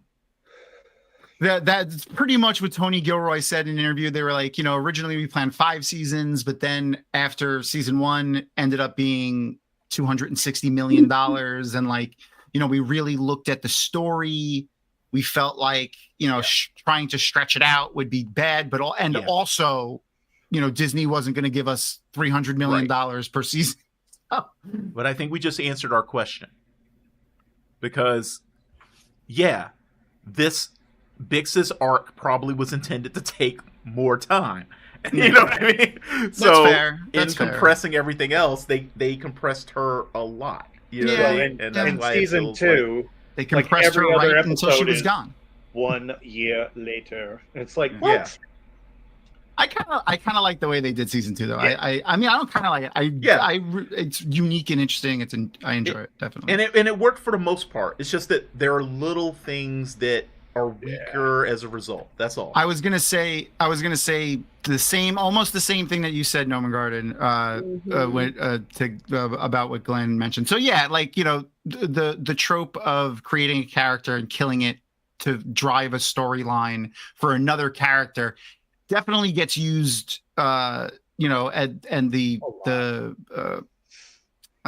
portrayal of the sex of the characters does change, but it gets used more often against women, female characters, and the power dynamic doesn't, a white straight male dynamic is the main dynamic of most media for like almost ever.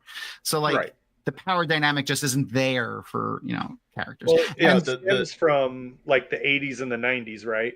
Yeah. When you have a female character and the female character's only role in the movie, their only purpose is to die in order to make sure that the man can feel propelled. I don't know. Yeah, when I'm using the term fridging loosely here because, granted, she did have a role. She did have. And she kind of chose to do it. Her character chose to do this, but still, that's the part that felt out of character. But it's kind of like okay, sounds like fridging with extra steps. Yeah, right. Yeah. We harness the energy generated by the woman dying, you see, and it powers. And I would specify once again. I'm not anti-character dying to further another character's story. No, that and very much has a place. Yeah, and Kinda in has to fact, I happen think a lot of times. like I think in fact like the way it was used for Perrin in the Wheel of Time TV show was good. Like it was done well, and it was done efficiently. Like the way they did it in the Wheel of Time show, I feel like efficiently told that story in such a short period of time and framed Perrin's character, his personality in the books better than just, oh shucks, I don't want to hurt people and violence is bad. Like that's kind of what it was. But the I still say she was going to end up being a dark friend too, but we'll never know now. that's fair. Yeah, I mean, I thought so too, and right up until they said no, but like I still like think they do. I love. Come on, Apple, do the right thing. So one of the interesting things, one of the interesting things. Oh, speaking of, so to make sure to go to savewatt.com. I just noticed and the Chiron. I didn't even notice that you had updated the Chiron. Yes. Make sure to go to savewatt.com, share it with as many people as you possibly can, and let's get the. Let me see what our current count is. We're almost at 200,000. I wanted over 200,000 before this week's episode, but I forgive everybody. Let's try to get over. It's only like 6,000 away. I think we could do it. It's 194,823 right now. So let's get that. Let's get that over if we can. Real quick, as I always say, justice for droids, man. Seriously. I know, man. Justice for the freaking droids. That was one of my favorite bits that they did in Solo. I really enjoyed the Solo movie. Good. I loved Solo. Me too. You can Guess you can what? either love Solo or you can be wrong. Exactly. I agree. Guess what? What? Haven't seen it. Oh god. Oh, dude. Oh, It was beautiful. It was beautiful. that was a great. First of all, that was also a great ending. Anytime we get to hear Alan Tudyk's voice, makes me happy. Yeah. Reverse, Some beef on it's the win, Verin's man. favorite. Oh, wow. It's pretty fan. All right, I'm going to end the watch party now. So if you're still in the watch party, it may continue playing for you, but for the purposes of this evening, we are only watching one episode because we have to save next week's episode for next week. Which, by the way, I may be a little late to, so Crystal might have to start by herself. I know, I feel bad, but next week is WatCon, so or this weekend is WatCon, so for all of those people going to WatCon, I will see you guys there. I'm going to be doing, I think, 3 panels. What did we call it? It's a play on Whose Line Is It Anyway? Nice. It's an improv panel. Whose thread is it anyway? I love improvs. So we have a lot of fun improv games planned for you guys for that. And then we're doing, I'm going to be on the defense counsel of Luce Theron Telemon in the GE trial that we're going to be doing this year. So he's on trial for numerous crimes, let's just say for now. Tom, And Hey, we look, lost your okay. camera. They had it coming, all right? yeah. It's like... And then the Great Valkyrie meme-off. I'm doing the Great Valkyrie. he broke his camera. Yeah, sure did. Oh shit, my camera died. Sorry, I didn't even notice. I was looking at the list of panels I have so many windows open on my computer right now. You got hit by a bubble of mild inconvenience. See, guys, a reminder, if you can't go like me, you can still get a virtual ticket. That's true. There you go. And there's a lot of virtual stuff planned. I know that. They're going to be doing Correct. a ton of virtual stuff. So make sure to check it out. Speaking of, though, I mentioned we can't watch another episode because, next week's episode, and we have to watch that with the fabulous guest who will be coming next week. So let's see if I remembered to put in the did I? Nope, Yep. I didn't. I didn't upload that picture. I have it though. I did download it. It is ready. A picture. Yes. The where did it now I'm Pick a random one. what the fuck, man? I definitely son of a Seriously, bitch. man, I told you. Bubble of mild inconvenience. It really is. It Or the really is. dark I don't know one's what's wrong with me. Yeah. He's fully not out remember enough to do a full-blown bubble of evil, but he can get you with a bubble of mild inconvenience right now. That's what's happening. I fully remember downloading and uploading this image, but apparently I didn't. So I will get it in a second. But I want to play one other thing real quick because I didn't get to play it while the scene was happening, and it's one of my favorite parts of the movie. Hold on. Jammed.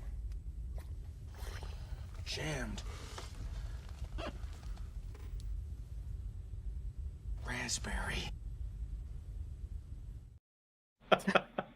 Only one man is brave enough to give me the raspberry.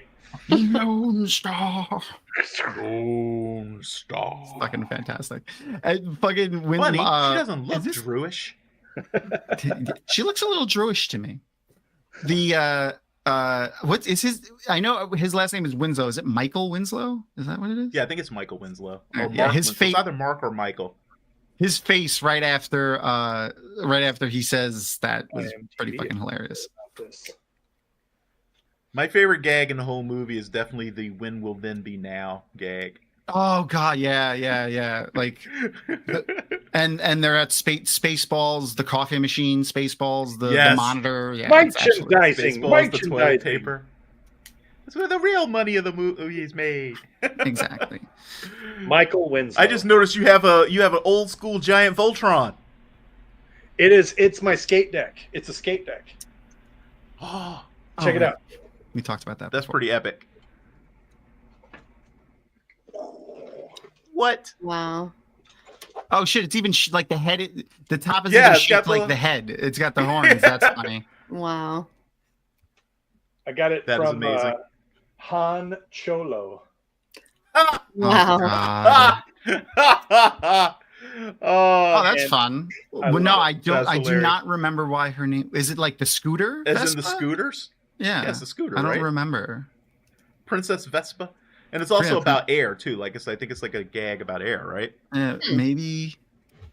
I know Valium. Prince Valium was obviously a reference to him sleeping. What's the Vespa? I don't know the Vespa. The sleeping drug. Yeah. Okay, I did finally upload the thing. There it is. So, and the Chiron's blocking who our guest is. TBD. Yep. Because you know what I did also? Oh, Forget to write in the guest's name. That's what I did. You forgot to write it in today too, I'll didn't you? tell you right now. And Rapunzel can back me up on this.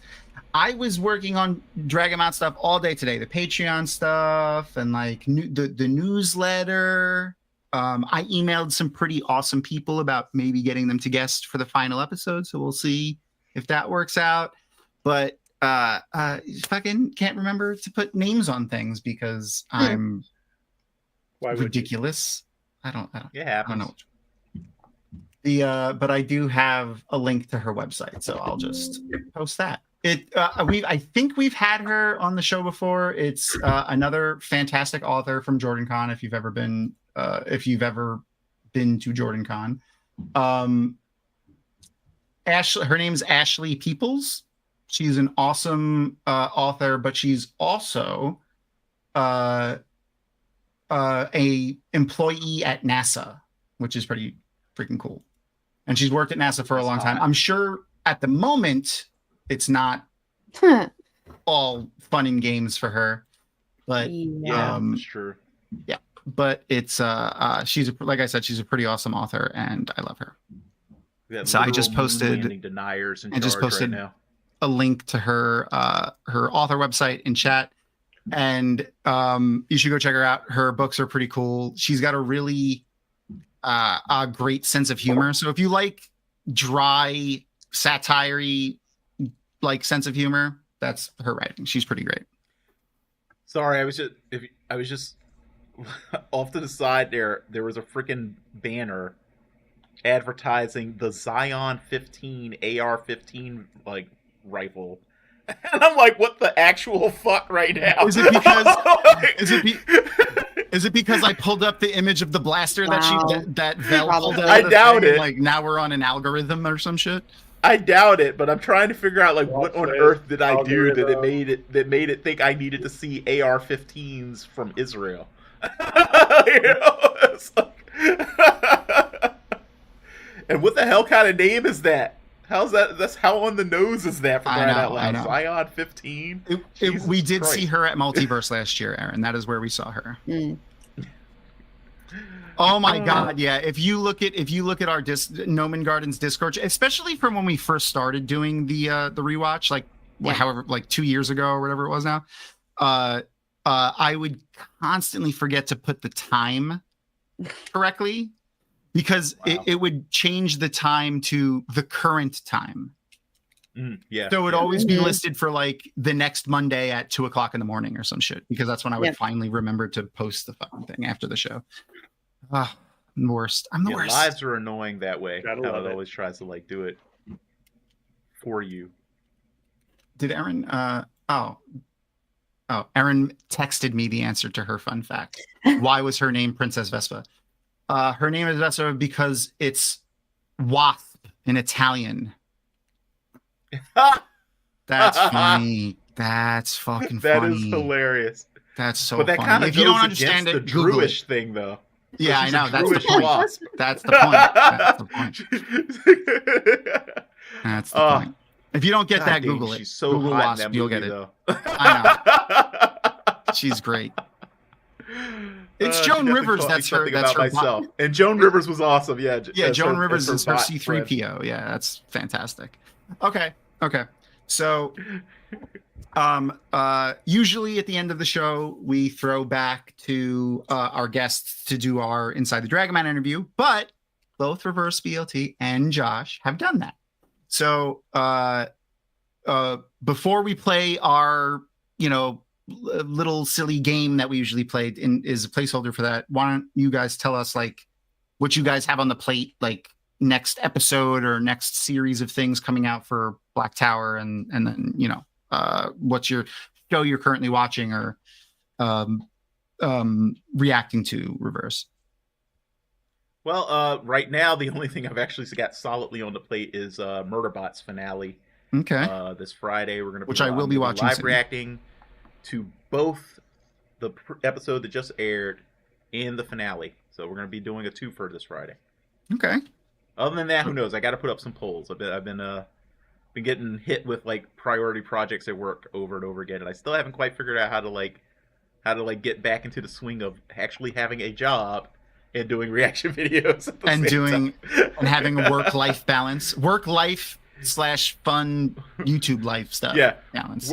Work / also slightly work. Yeah. But more fun work. What about you, Josh? Yeah. So, we Black Tower Podcast, we release new episodes just on different Wheel of Time themes every Friday. If you are a patron, you get to listen Tuesday nights while we record live. It's always a lot of fun. We're currently hosting our What Reread, which we're currently reading Gathering Storm. And at the end, well, actually, Gathering Storm was supposed to be finished in June, and I'm running a little bit behind because life is kicking me very hard right now. But I'm just going to extend it. Gathering Storm is going to go through July 2, which just gives people a chance to catch up. There you go. And then August is going to be Towers of Midnight. And then September, we're going to be bringing this thing home. So, if you guys still do guests, you gotta have me on when you do the beginning of Memory of Light. Okay. For obvious reasons, I feel like. For obvious reasons. Yeah. I've weaseled myself onto all of our friends' shows that are doing read through when they do that chapter. So, nice. Fun fact actually for Gathering Storm. I don't know if I've mentioned this to you guys before, but I know I've spoke about it on the show before, so I'll keep it brief. But at the first Jordan Con, they had a recording of Robert Jordan that was taped like a week before he passed away, and it's never been released publicly, and no one recorded it at the time, which was really that's what one of the things that sold me on Jordan Con, like the community when we first went, because we didn't know anybody. I was like, it didn't leak. I was like, wow, there wasn't a single douchebag in the crowd that recorded it after being asked not to. So I was happy to see that. But it was Robert Jordan. He wasn't reading it. Like, he was riffing on his vision of what ended up being the prologue for Gathering Storm. So it was interesting to hear him kind of riffing that, like he was talking about what he thought it should be.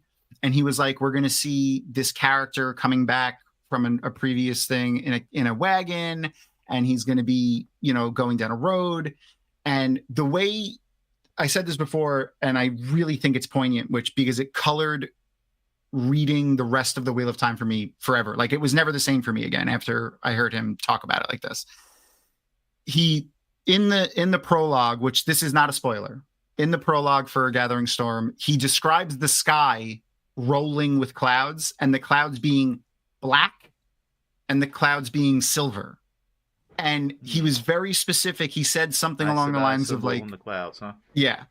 Well, he said something very specific. It wasn't like they're so, he said, I am not going to get it exactly right, but this is basically what he said. I don't mean the clouds are so dark they appear black and so bright or gleaming that they appear silver. I mean, they were black and they were silver. Mm-hmm.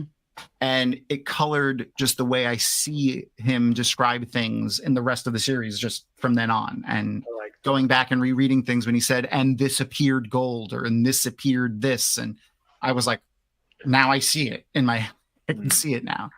So I thought that was, interesting. Yeah. Any hoozles. A&W, now you got me fiending, buddy. What? Killing me. I love root beer and cream soda. Too. Me and you. Root beer's See, great. this is why me and you get along. We're so similar. This is why I love you, buddy. All right.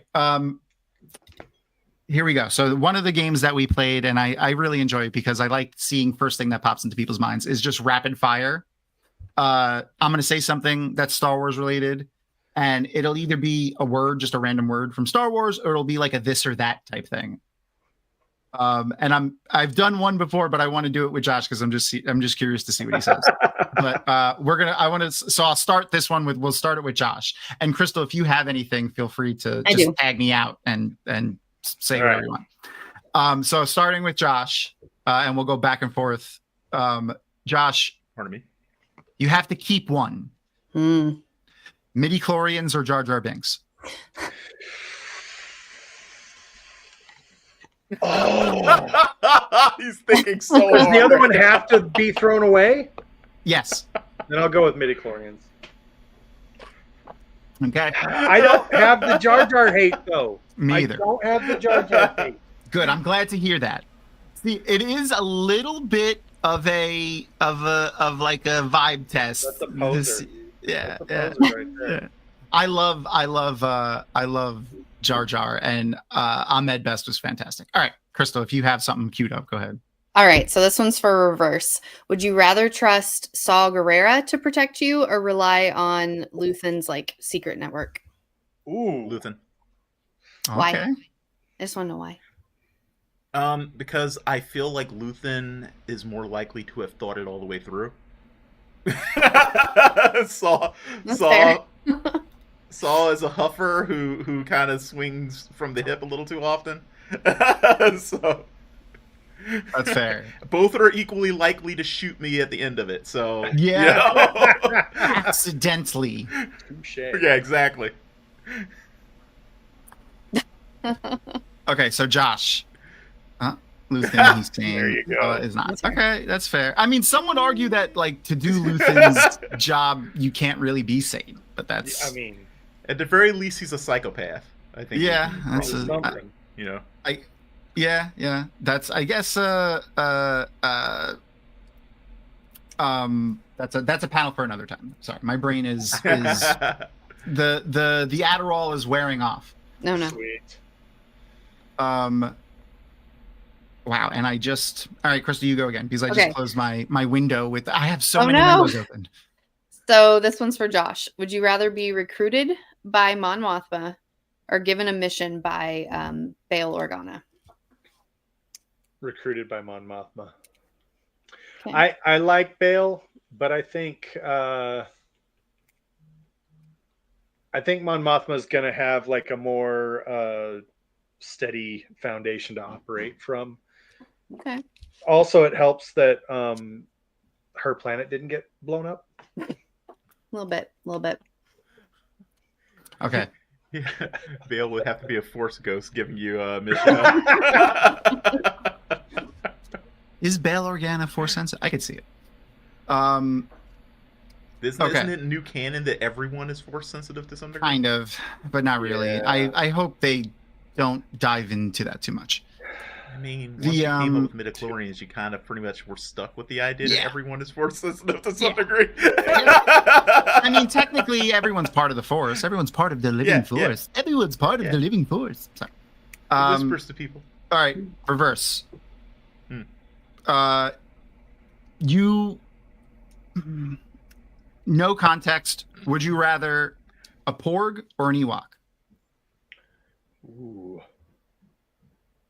I feel like context is pretty important for this one. You can take me however you want. That's part of the question. What am I doing with these creatures? You know what I mean? Let's say PG-13. Let's say What are PG-13. you doing with those creatures? Don't go any further than that. But your brain can take it wherever your brain wants to take it, pal. Well, unfortunately, every time I think of porgs, I wonder how they taste. So porg. No, Noman got a point, though. There is more meat on an Ewok, but I don't eat self-aware beings, and I don't think porgs are self-aware. So, speaking of porgs, my felt friend is hanging out with two porgs over here. My felt persona, my felt sauna. Love it. Oh, they're fun fact about adorable, porgs. but I bet they're tasty. A fun fact about porgs: they literally created them because the islands that they were filming the scenes on with Luke, there were little birds called puffins that they could not get rid of. Yeah. So the CG team, they were like, it will cost more than the budget of the movie to edit these birds out. And the sound that the porgs make in the movie is the sound of the puffins, because the sound team was like, we can't. There's nothing we can do. Love it. Okay. I would have You just got left another them one? as puffins. Yeah, well, the porgs are cute. The porgs are more Star Warsy. And The porgs are adorable. Yeah, I'm glad they got them. But if I had been there, I would be just just leave them as puffins. If for nothing else, we got that awesome fucking Chewbacca scene when he was about to eat one, and then they look at him like, What are they you do doing? the big anime eyes. Do you have another one, Crystal? Or do you want wanted me Yeah, to a I have a taste. couple. They wanted Okay. a taste. That's what that was. All right, so if you have to partner with Cassian, do you want early dark years Cassian, or do you want him as a hardened rebel agent, as your partner? I'm going to go with later years because I feel like there's some wisdom in that experience, and I feel like that would be a better place to operate from. Though again, you'd be more likely to get shot. Yeah. just don't get injured or have a freak out. This too. You're bad. still the same amount of likely to get shot. It's just that the reasons would change. Yeah, good point. That's funny. Okay, reverse. Your Jedi mentor, Yoda or Obi-Wan Kenobi? Specifically, Ooh. Sir Allen Guinness, Obi-Wan Kenobi. Ooh. The suspense. Obi-Wan. Obi-Wan? Okay. All right. Yeah. Does it make a again, I difference? think Yoda is he's too. Glenn agrees with you. Even when we meet him in Empire Strikes Back, I still think he's a little too rigid. Okay. I think Would Obi-Wan has moved further along the path of actually understanding the concept of the living force than Yoda had. Nice. Would it change anything if I said Ewan McGregor, Kenobi? Young or older? Are Are we talking about freshly raised knight of the Jedi? No, or are we talking no. about Kenobi season 1 Kenobi? as long as it's after he's got his mojo back? Okay. Fair. I just want to hear him walk. I want to walk into the training session and just have him go, "Hello there." Yeah. To which you will reflexively respond, General Kenobi. Just have to. No, it's a reflex. You want to go again, Crystal? Yeah. Do you have any more? Yeah, I Because got if not, one I more. have. Okay, ask yours because I think I have a good one to ask both of them as we Okay. close it out. All right. So, you have to be a alien in Star Wars, but you can only choose between. Now, do you remember? You know what? Actually, and I forgot to upload this picture too. Let me grab a picture of the Star Wars alien for this one. The choice. Your choice are Rhodian Okay. or Ithorian. Do you remember? Ithorian. Okay. Are they the okay. ones with the horns that stick out No. on the side of their heads or The whatever? No, Rhodian. that's literally like, I think they call them like Diablo something or other like Yeah. that. Yeah. Yeah, The the Rhodians Rhodians is were in Greedo. Green Mandalorian, suction right? cup ears. Oh, the Rhodians are green. Okay, okay. No. Actually, hold on. I got an image of an Ithorian for you. And the Ithorians, yeah. We only see them a sensitive. couple of times in the original trilogy. We see them a few times in we see them a one in the bunch in the other cantina. stuff, but yeah. Oh, That's an those Ithorian. guys. Oh. Yeah. They I can never communicate decide solely. what they were supposed to be. They communicate solely through telepathy, actually. So look at those feet too. Damn, I didn't even notice that. This choice is easy for me based on Knights of the Old Republic Part 2. Okay. Oh man, that's the one with Darth Nihilus. Oh, I love that. Such a good game. So Yeah. good. All right, what's yours? Stay What's with me, yours? guys. I haven't Crystal. played it yet. Oh my god! I'm just sad for you because it's such a good. Who invited game. this guy? I don't know. I haven't played either of the KOTORs. Oh, man. You know what it is? You know what it really is? I'm not even mad at you. I'm jealous that you get to experience it for the first time, like at this age, when you can Well, really appreciate let me it. explain though why I haven't played them. So you may remember this, Tom. I have an aversion to RPGs because my particular brand of neurospicy makes them dangerous for me because I get pulled into all the decision making and everything, and I can't. It gets really hard for me to make the decisions on how to level up my character That's and fair. what path to take them down, and I That's agonize fair. over it forever. So I try to avoid them because of that. That's why I play so many. That's why I play RPGs over so many times because it's like, oh, I got to do everything. Yep, I'm a messed all that up. Replayability Yep. is high. And I can't do that. The completionist in me makes me have to experience every part of the content. I can't do It's an that. issue I have. If I were to play through, it would be one playthrough. Like it basically, I create it becomes a canon playthrough essentially, and I can't play again. It's a weird. I can't explain it. I love that. My brain is bizarre. I can't even play through. I love that. All right, what do you got for us, Crystal? All right, so this is really just like a moral question, honestly. Okay. What, and this is you too, Tom. Would you rather Okay. burn to the dark side to save someone you love, or stay in the light and they die? Okay. Can I ask a clarifying question? Yes. Do I actually save them, or is this an Anakin situation where like Emperor You- tricks if him? Like, I you- totally know how to save If Padme. you turn to the dark, they get to live on. If Are you you- don't, they die. Josh, you go first. I'm going to the light and I'm letting them become one with the Force because every single flashy promise has a hook in it when it comes to the dark side. Every single one. So I have another clarifying question. Tom's. How powerful in the Force am I in this scenario? You would be low. Like you get to Okay, save them, yeah. but you're kind of you're I'm like a Force scrub. yeah. Okay, I'm turning to the dark side.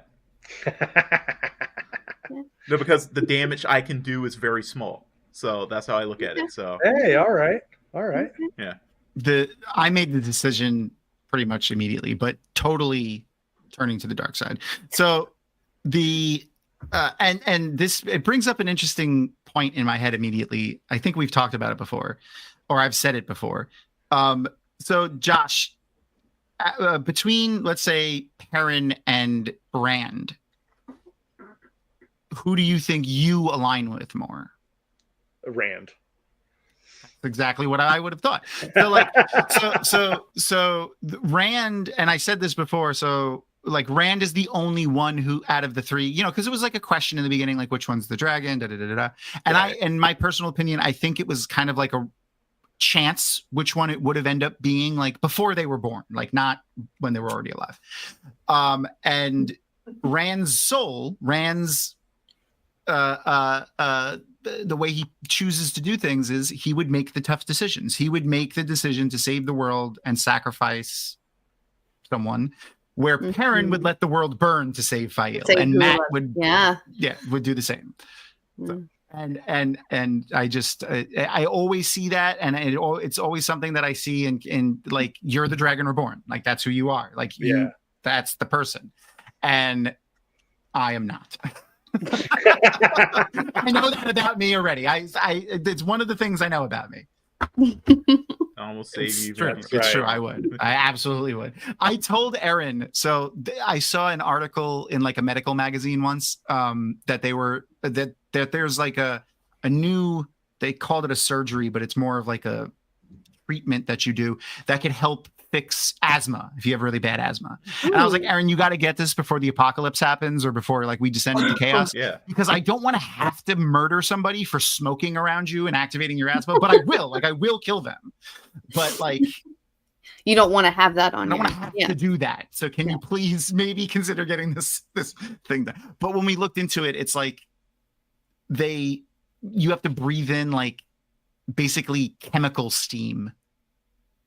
Like really hot chemical steam, and like it doesn't sound like. I was wondering if heat was going to be involved. Yeah, because that was the first thing I thought about was heat. Yeah, it was a little crazy. Actually, yes. So, Glenn, you'll be proud of me. This is another thing that I often forget, like to make sure that we do after the show. I did mention to our guests before we went live that I will be doing this. In fact, after the episode is over, after we're done. Live here, that I will be going and hanging out in Discord for a little while. So everyone is welcome to join, guests included, but you don't have to. It is late. I know that. So don't worry about it. Unfortunately, I won't be able to hang out because I got to wake up super early for work, which is totally lame. Understandable. Yes, that is totally understandable. Real life, sadly, has to come first. If you're not a member of the Dragonmount Discord, though, you should go and remedy that. I'll post a link. There's a link in the description of the video, but I posted a link in chat too, so you should check that out. And consider checking out the everyone's, because I also have those links in the chat below. Patreon, Dragonmount. I am a subscriber over on Reverse BLT and Black Tower Podcast as well. Cool. So much appreciated. Make sure to go and check out everyone's Patreons. It's the way we all can continue to keep our lights on, and when we need to buy new equipment and like all those things. It is helpful. It is helpful. Every little bit is helpful. And it pays for streaming services. Exactly. That's you're not kidding. And speaking of the freaking Amazon ad free. So you know how you can have, for people that don't have Amazon Prime, you can have like a household, so you can add people to it, to your Prime subscription. If you sign up for the ad-free version of Prime Video, it's per person. You have to pay per person if you want. And it doesn't unlock. Stupid. Yeah, it doesn't unlock on the whole account. You have to pay individually per registered account. Yeah. That's gross. It's annoying. But they want their money. But anyway, I mean, Jeff needs another foot on his yacht, man. I know, right? Fucking don't even get me fucking started. I'm ready to bust out the guillotines. I'm ready. We talked about the French Revolution before. Fucking ready, bro. Ready. You could probably buy one on Amazon. You know what? That would be. Go to Bezos' house. It's shipped into Amazon, like the Amazon truck pulls up, the box comes out, I assemble it in front of the house. That would be kind of funny. For legal purposes, I won't do that. I'm going to find out if that's actually possible. Yeah. All right. I love you, awesome nerds. I had so much fun with you guys tonight, and everyone in chat, as per always. I love all you guys. You can, in fact, buy a guillotine, but not a full-size one. Like finger one. Speaking of Mel Brooks references, There you go. The tip. You just nick the No, tip. I mean, it's literally kind of what it is. It's yeah. It's a moil device, isn't it? For the moils. for the discerning moil in your friend group. Exactly. So with that, You're looking for a perfect gift for the rabbi who has everything. There's squirrels, there's rocks, there's trees. Let's bless things until we get frishnikud. Oh my god. Say goodnight, Crystal. Good night, Crystal.